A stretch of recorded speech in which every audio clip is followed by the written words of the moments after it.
بەناوی خوای بەخشندەی میهرەبان حەمد و ثەنا و سوپاس و ستایشی بە پایان بەخوای پەروەردگاری جیهان، درود و سەلام لەسەر پێغەمبەری ئازیز و خۆشەویستمان صلی الله عليه وسلم و لەسەر ئەهل و بەیت و هەموو یاران و هەموو شوێنکەوتوانیان تاکوە تا زەمان. برایانی ئازیز، لە بابەتی تەفسیرەکەمانە، تەفسیری قورئانی پیرۆز، گەیشتونەتە سوورەتی ئەلعەراف. لە سوورەتی عەرافیشا گەیشتینەتە ئایەتی 150 کە ئەکاتە لاپەڕەی 169. ئینشاءالله ئەگەر خوای پەروەردگار هاوکارمان بێ ئەمڕۆ لاپەڕەی 169 و 170 تەفسیرەکەین. فەرموو مامۆستا سوێرە. ولما رجع موسى إلى قومه غضبان أسفا قال بئس ما خلفتموني من بعدي أعجلتم أمر ربكم وألقى الألواح وأخذ برأس أخيه يجره إليه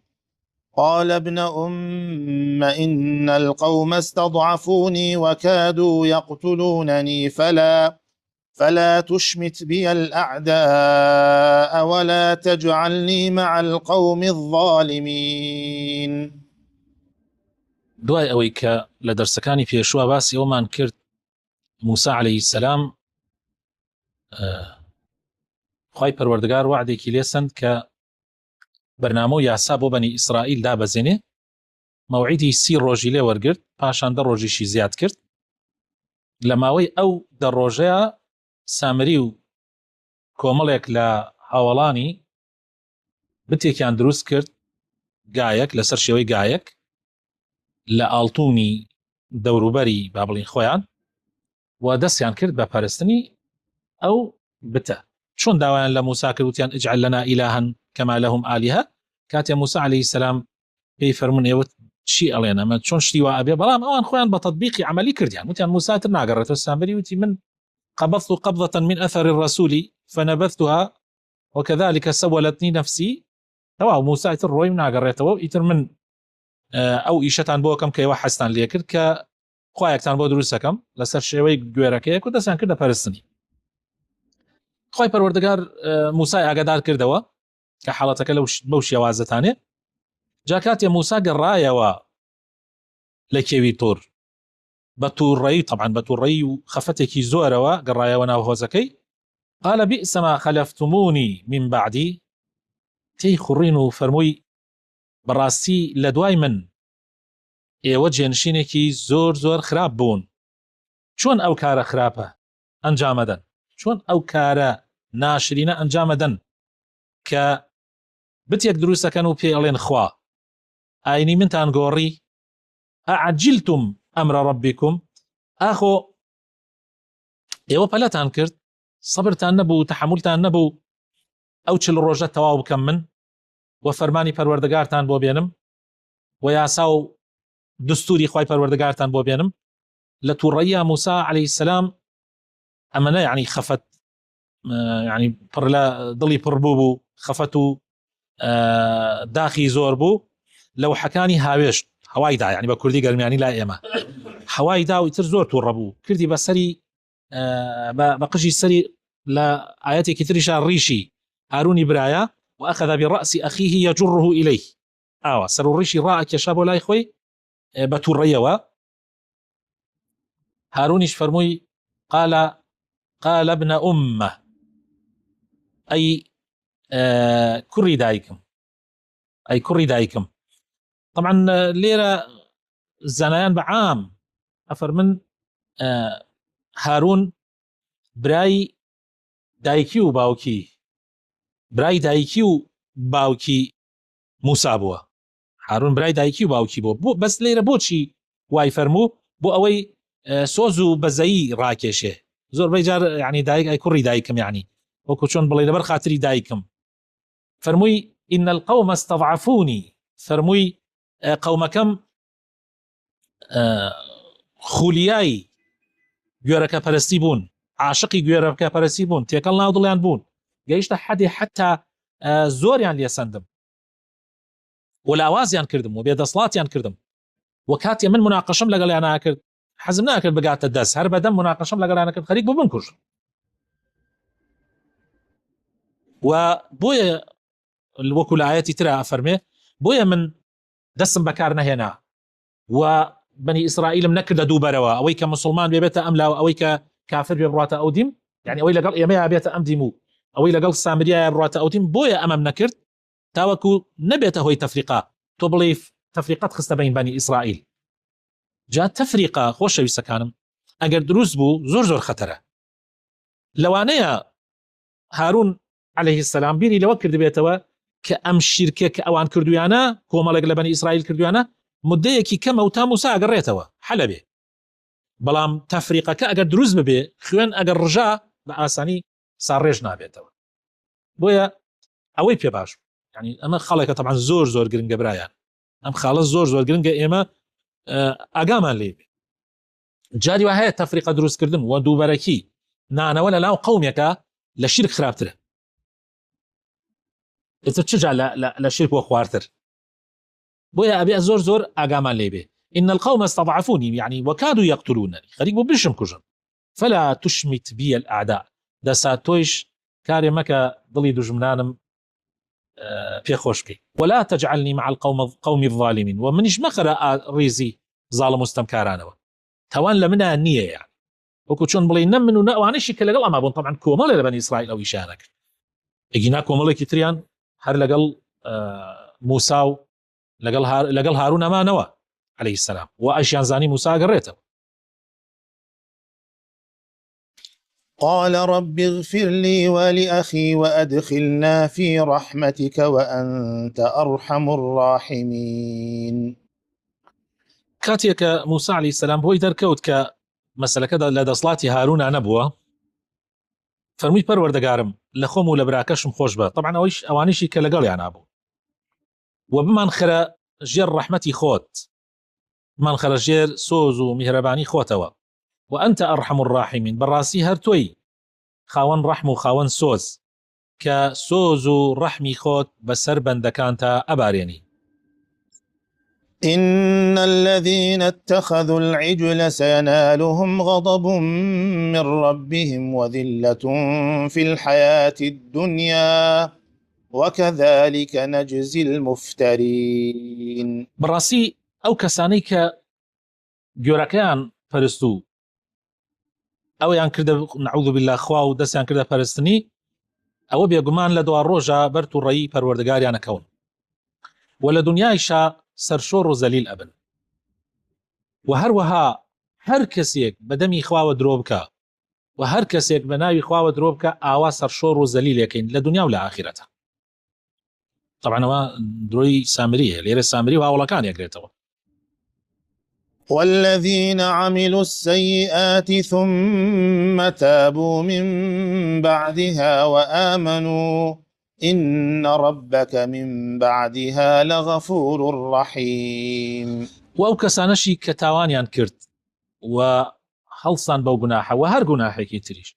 کاتی ئەنجامی بدەن و پاشان تۆبە بکەن لە پاش ئەو گوناحە تۆبە بکەن و ئیمانی ڕاستەقی نەبێنن و باوەڕی ڕاستەقی نەبێنن بەڕاستی پەروەردەگارت لە دوای ئەوە زۆر بە بەزایی و بە ڕەحمە لێبوردەیە لیان خۆشە بێ یعنی مە دەرگایەکە بۆ ئەوانی کە غەڵەتەکان کرد تۆبە بکەن و پەشیمان ببنەوە لە شوێنی خۆشیان لە سورەتی ئەلبەقەرە بۆتانم باس کرد یعنی ڕیوایەتەیە کە بەشێک لە تۆبەکانەوە بووە وەقتلوا ئەنفوسەکم خلافەکەی لە بین زانایان لەسەرەوە بەڵام والله أعلم ئەو وەقتلوا ئەنفوسەکم یعنی مەبەستی ئەوەیە کە بەشی شەیتان لە نەفسی خۆتانە بکوژن یعنی نەکەوەیە یەکتری بکوژن والله أعلم ئەوەیان زیاتر صحیحە بەڵێ ولما سكت عن موسى الغضب أخذ الألواح وفي نسختها هدى ورحمة للذين هم لربهم يرهبون ولما سكت عن موسى الغضب يعني كاتك موسى عليه السلام توريكي هي وربو يوا آرام بو يوا جاء لو حكاني هلقد كتوراتي تيان نسرابو ك لناويشيا رينمايو بزي خواي پروردگاي تيابو بۆ ئەو کەسانەی کە ترسی پەروەردەگاریان لە دڵایە لە خوای پەروەردەگار ئەترسن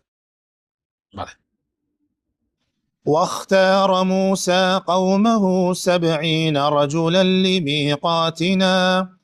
فلما أخذتهم الرجفة قال رب لو شئت أهلكتهم من قبل وإياي أتهلكنا بما فعل السفهاء منا إن هي إلا فتنتك تضل بها من تشاء وتهدي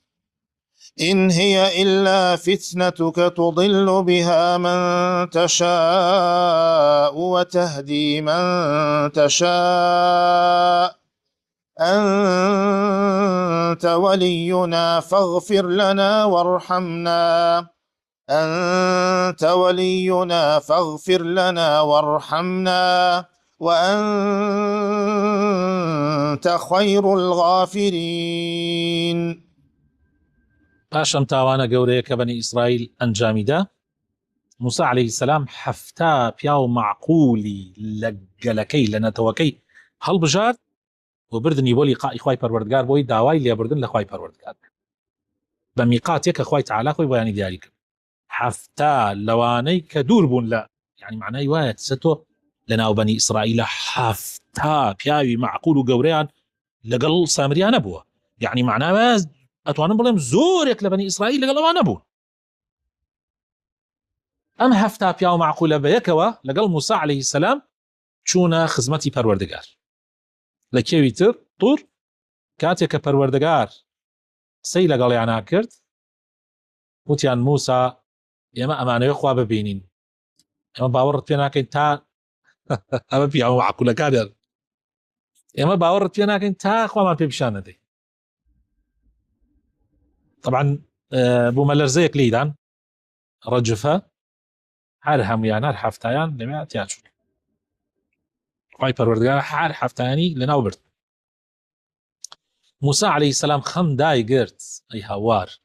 قال ربي لو شئت أهلكتهم من قبل وإياي. پەروەردگار تۆ ئەگەر ویستت بوایە لە پێشا من و ئەوانیشت هەر هەموو لەناو ئەبرد. یعنی دەستی کرد بە لاڵکانەوە و گریان، سەدی ئەڵێ موسى زۆر زۆر گریا، زۆر زۆر داوای کرد لە خوای پەروەردگار، زۆر لاڵکایەوە، هەرچی توانای هەبوو بەکاری هێنا لەگەڵ خوای پەروەردگارە بۆ ئەوەی قەناعەت بکات بخوا کە خوا زیندویان کاتەوە. ئەتهلیکونا بما فعل السفهاء منا، یعنی خوایەگیان پەروەردگار لەناومان ئەبەی بەهۆی کاری خراپەکارانمانەوە، تاوانی خراپەکاران بەهۆی تاوانی ئەوانەوە ئێمەش لەناو ئەبەی. طبعا زانایان ئەفەرمن هۆکاری تووڕەبوونی خوای پەروەردگار تەنها ئەوە نەبوو کە ئەوان داوایان کرد خوا ببینن، هۆکارەکەی ئەوەش بوو کە ئەوان بێدەنگ بوون لە قەومەکەیان کاتێ دەستیان کردە بتپەرستی. ئەمر بە چاکە و نەهی لە خراپە فەرزە، کاتێک کە نەیکە ئینسان خوای تەعالا لێی تووڕابێ. بۆیە خوای تەعالا لە سورەتێکی ترا باسیەوە کەوا خوای تەعالا داود و لە قەومی داود و لە قەومی موسى خوای تەعالا قەومانێکی قەومی عیسا لەناو بردووە بەهۆی چیەوە؟ بەهۆی ئەوەوە كانوا لا يتناهون عن منكر فعلوه، يعني نهيان نەئەکرد لە منکەرێک کە قەومەکەیانیان کرد. زانایان ئەڵێن لە تەفسیری ئەم ئاەتە ئەڵێن کاتێک ئەیان بینی قەومەکەیان غەڵەتێکەکەن ئەیانوت ئەیان زەمە غەڵەتە، بەڵام کاتێ بەیانی ئەهاتنەوە هەر خەریکی غەڵەتەکە بوون ئەیانوتن ئێمە قسەی خۆمان ماکراقمان نییە، لەسەرەوە خوای تەعالا لیان تووڕەبوو. جا ئەمانیش خوای تەعالا لیان تووڕەبوو، موساش عليه السلام یعنی داواکە لە خوای پەروەردگار ئەلاڵکێتەوە. حتا لە مفسرین ئەڵێن موسى عليه السلام فەرمووی خوایە ئیسا من بڕۆم بەناو بەنی ئیسرائیل بڵێم چی، ئەوان باوەڕ ناکەن، ئەڵێن موسى تۆ ئەمە فێڵت لێمان کرد، پیاو چاکەکانمانت هەر هەمووی برد و لەوێ هەمویانت کوشت و دادنە کوشت و ئەم جای خۆت گەڕایتەوە بەناومان. إن هي إلا فتنتك، پەروەردگار ئەمە تاقیکردنەوەی خۆت بوو، تضل بها من تشاء وتهدي من تشاء، ئەمە تاقیکردنەوەی خۆت بوو بۆ بەنی ئیسرائیل و خۆتیش بتەوێ هەر کەسە هیدایەتە دەی و هەر کەسێکیش گومڕائە، یعنی هەموو شتێ بەدەست تۆیە یا ڕەبی، یعنی خوایە ئیشەکان لە دەست تۆیایە، بۆیە داوا لە تۆ ئەکەم ئەنتە وەلیونا ئەنتە وەلیونا، تۆ خاوەنی ئێمەی، تۆ پشتیوانی ئێمەی، منیش هەر داوا لە تۆ ئەەکەم فەغفیر لەنا لێمان خۆش بە لێمان ببوورە وەرحەمنا ئێستا لەولا داوای کرد لە خوای گەورە کە خوای تەعالا ڕەحم بەخۆی و هارون کە کێ ئەڵێ خوای تەعالا نەیویستۆ پێی پیشاندا داوا دوعا بۆ خۆمەکەیشی بکە ئەیوانی ئێستا لەولا لە ئاەتەکەی پێشووتر کاتێک کە ئینی کرد کە بینی موسا عليه السلام لە ئاەتی پێشووتر بوو قال آياتي 151 قال ربي اغفر لي قال ربي اغفر لي ولأخي وأدخلنا في رحمتك وأنت أرحم الراحمين يعني خوي براكي وكو خوي تعالى بيت كابيويس دعاء بو همو بني إسرائيل نكتنها بس بو خوتو براكت بويا أمجا موسى عليه السلام فاغفر لنا وارحمنا وأنت خير الغافرين وتباشترين كسانيكي كلي أبوري كلا جناحي بندكانت خوشبي كدان أبوشي بله طبعا جاء خوي تعالى زينو كردو عرفتك يعني زينو كردو أرى والله هرهم يعني زينو كردو وجاري كتر طبعا أنا توبيكي باش يعني كرد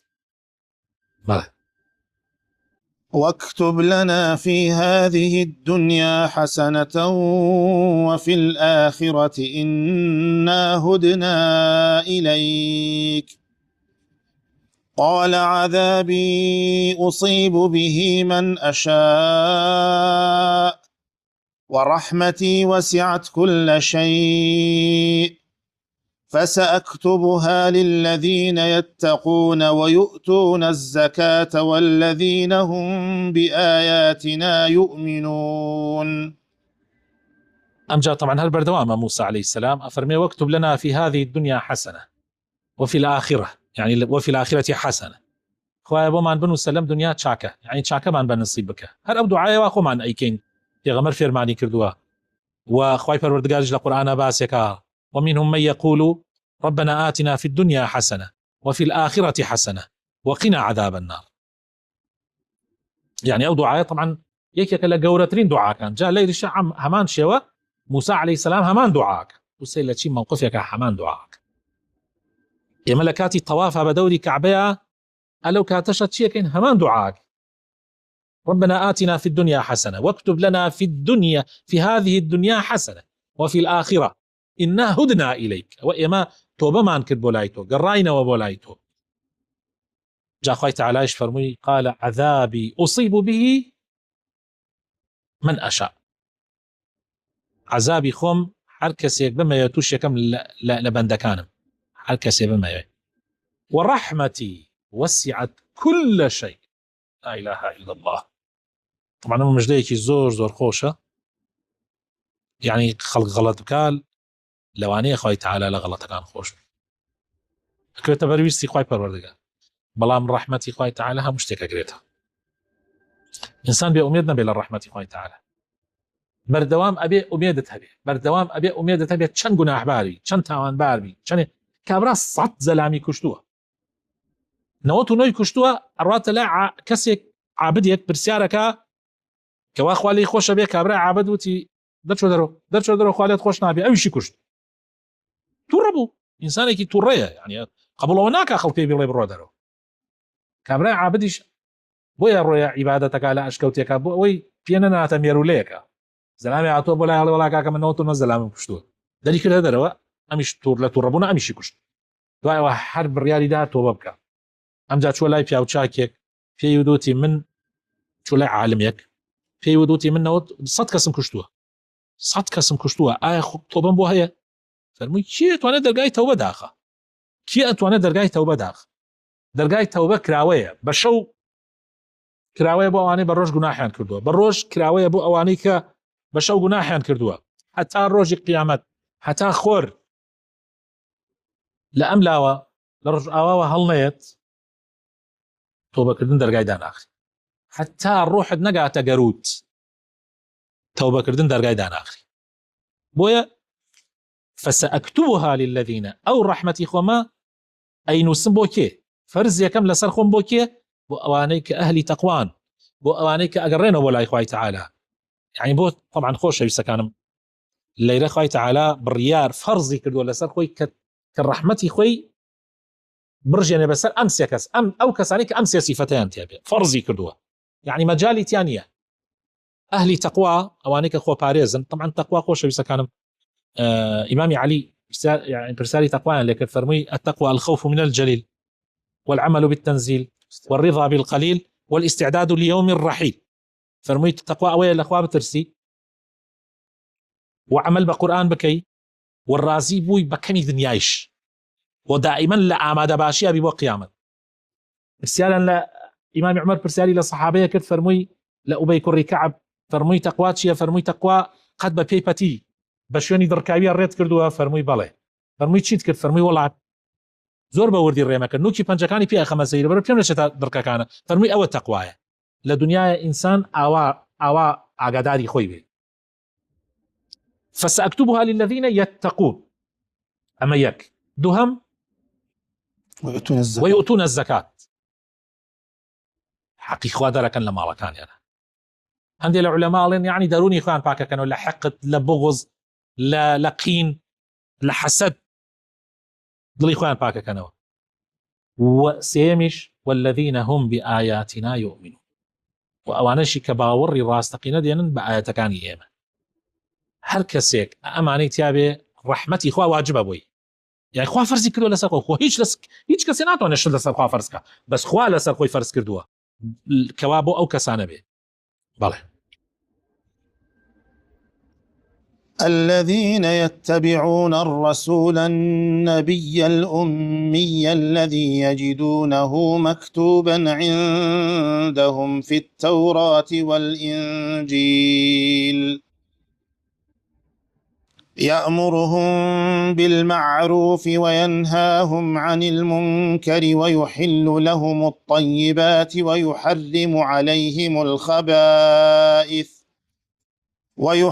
عليهم الخبائث ويضع عنهم إصرهم والأغلال التي كانت عليهم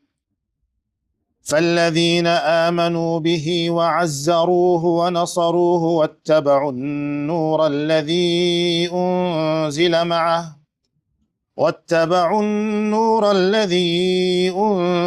معه أولئك هم المفلحون. أم جابابتك ديتا زماني خومان لقل بيغمري خومان أقصاك أفرمي وهر رحمتي خوابو كي أقريتوا أوانيك إيمان يعني يوتمان بآياتكاني خوا أوانيك شويني أو بيغمبرا رسول نبيه رسول يعني بيامي تعيبتي بيه نبي يعني للآن خوا ووحي بودي الأمي كنخنوارة الذي يجدونه مكتوبا عندهم في التوراة أويك أبينن لتوراة ولا إنجيلشا عندهم في التوراة والإنجيل ناوي نسراوة يعني في غمري خواه صلى الله عليه وسلم أو في غمري كناوي لتوراة ولا إنجيلشا نسراوة وداوا كراوة لحمو في غمبركان أجر أو في غمبرهات أبي شوين يبكونوا باوري في بينن وبقومكت عن الشراب جينا الذي يجدونه مكتوبا عندهم لكوه في التوراة والإنجيل إيش ينبي غمرتيه زور عجيبة سبحان الله يأمرهم بالمعروف وينهاهم عن المنكر ويحل لهم يعني أمري شاكان فيك نهي عن ليك الأخرافة وتشي واشتباكو جوانا كانيان بو حلالك وأوشتيشي كزرري هي وبيسة بو تندروسيان زرري هي بو دينيان زرري هي قايت على حرام يكال سريان ويحرم عليهم الخبائث ويضع عنهم إصرهم والأغلال التي كانت عليهم وتانا زانن بني إسرائيل أو اندشتيان أو نكوتو زنجيريان لأخوان زياد كرد يعني أمنشتي زيادان خصة سرديني إخوة والرهبانية بتدعوها قايت على بمبي غمرة أو كوتو زنجيرانشان ليكاتوا أو كوتو زنجيرانك أخوان بهوي قناح كان أنا خوي قورا فرزي كرد لسلان يا بهوي أو أخوان يسر رهبانيات قوشاقيري يعني توبري لشوينك قوشاقيري بتاع أمري سما مسيحي كان أمان لسر خوان فرز كرد خوان فرمين ما كتبناها عليه يمن لسر فرز ما نكرد رام خوان لسر خوان فرز كرد دینی ئێمە ئەوەی تیانە، ئەم کۆت و زنجیرەی تیانە، ئەم ڕەهبانیەتەی تیانە. فالذین آمنوا به، هەر کەسە ئیمان بەو پێغەمبەرە بێنێ، ئەوانەی کە ئیمان بەو پێغەمبەرە دێنن، وعزروه و بە گەورەی ئەزانن، وعزروه و بە گەورەی ئەزانن و بە مەزنی ئەزانن، ونصروه و بوون بە پاڵپشتی و هاوکاری بۆ طبعا لە پاش خۆشی بۆ هاوکاری دینەکەی، سەرخەری دینەکەی و سنەتەکانی، واتبعوا النور الذي أنزل معه و شوێنی ئەو نورە کەوتن کە لەگەڵ خۆیان هێنای کە قورئانە، أولئك هم المفلحون، بەڕاستی ئەوانە سەرفرازن، ئەوانن کە ئەیبەنەوە. قل يا أيها الناس إني رسول الله إليكم جميعا، يا أيها الناس إني رسول الله إليكم جميعا الذي له ملك السماوات والأرض لا إله إلا هو يحيي ويميت، فآمنوا بالله ورسوله النبي الأمي الذي يؤمن بالله وكلماته واتبعوه لعلكم تهتدون. خواب پیغمبر فرمی قل یا ایها الناس، بڵێ ئەی خەڵکینە، إني رسول الله إليكم جميعا، من پیغمبری خوام بۆلاتان هەر هەمووتان، عرب و عەجەم، هەموو نەتەوەکانی ئەم دنیاە، ئەو خوای ڕسوولی ئەو خوایم کە الذي له ملك السماوات والأرض، کە دەسڵاتی ئاسمانەکان و زەوی هین ئەوە، پادشای ئاسمانەکان و زەویە، لا إله إلا هو، هیچ پەرستراوێک نییە شایستەی پەرستن بێ ئیلا ئەو نەبێ، یحیی و یومیت، ژیان و مردن هەر بەدەستی ئەوە و ئەو ئەمان ژێنێ و ئەو ئەمان مرێنێ. فآمنوا بالله، ئەی ئێوەیش ئیمان بێنن بەخوا و بە پێغەمبەرەکەی، ئەو پێغەمبەرە نەخوێندەوارەی کە ئیمان و باوەڕی بەخوا هەیە و بە کەلیمات و کتێبەکەی خوای پەروەردگار هەیە، واتبعوه، شوێنی بکەون تا ڕێپیشاندراو بن، تا لەسەر ڕێگای ڕاست بن، شوێنی ئەو بکەن قازانجەکەن، شوێنی ئەو نەکەون ڕێگای چەوت و لاری ئەگرن نەبەر. جا ئیمامی ئەحمەد لێرە حەدیثێ دێنێتەوە مناسبە بۆ ئەم شوێنە، ئەفەرمێ پێغەمبەری خۆشەویست صلی الله عليه وسلم فەرمووی پێنج شتم پێ دراوە، هیچ پێغەمبەرێکی تر پێشی من پێی نەدراوە، نێرراوم بۆ هەموو خەڵکی، ئەحمەر و ئەسود، سوور و سپی، بۆ هەموو خەڵکی، سەرخراوم لەلایەن خوای پەروەردگار و بە ترسێک کە مەسافەکەی، یعنی دائما هەر کاتێ ناوی ئیسلام بهێنرێ دوژمنانی لێ ئەترسن، ناوی پێغەمبەر بهێنرێ دوژمنانی لێ ئەترسن بە مەسافە 1 مانگە ڕێ، و دەستکەوت و غەنیمەم بۆ حەڵال کراوە، لە قەومەکانی تر حرام بووە دەستکەوتی جەنگ، بەڵام بۆ پێغەمبەری خوا و ئومەتەکەی حەڵاڵە، و مزگەوتم بۆ کراوەتە، یعنی زەویم بۆ کراوەتە مزگەوت و تەهور،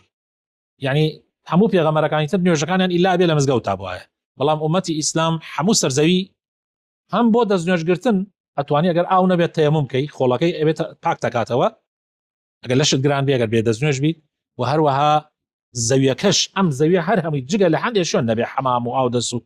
ئەوانە نەبێ، هەر هەموو سەرزەوی شوێنی نوێژە و تۆ ئەتوانی نوێژکەی، مزگەوتە بۆ تۆ، و شەفاعەتم پێ دراوە، یعنی خوای تەعالا شەفاعەتی بە پێغەمبەر داوە، هەڵم گرتووە بۆ ئومەتەکەم لە ڕۆژی قیامەتە،